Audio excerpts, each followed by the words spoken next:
आज दिवस संपेल पण काम काही संपणार आहे असं वाटते. आज दुपारीच कामं आवरली, थोडा आराम करायला घेतलं. तेवढ्यातच वंशूचे पप्पा आले आणि त्यांना भूक लागलेली होती, कारण सकाळी खूप धावपळीमध्ये त्यांनी नाश्ता केला, तर व्यवस्थित नाश्ता करता आला नाही, म्हणून त्यांना दुपारी भूक लागलेली होती. म्हटलं झटपट काय करावं, तर मखाण्याची खीर करायला घेतली. त्यांना मखाण्याची खीर आवडते आणि झटपट होणारी पण आहे. त्यासाठी काही थोडं जास्त तेवढं काही तामझाम करायची गरज पडत नाही.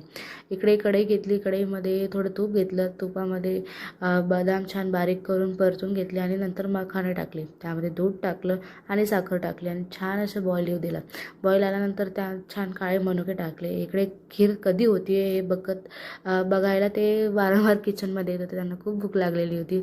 इकडे छान खीर घट्ट करायला ठेवली होती. थोडी थंड झाली की ती छान घट्ट होते आणि खीर रेडी होती. त्यांना ती सर्व केली आणि त्यांना ती फार आवडली.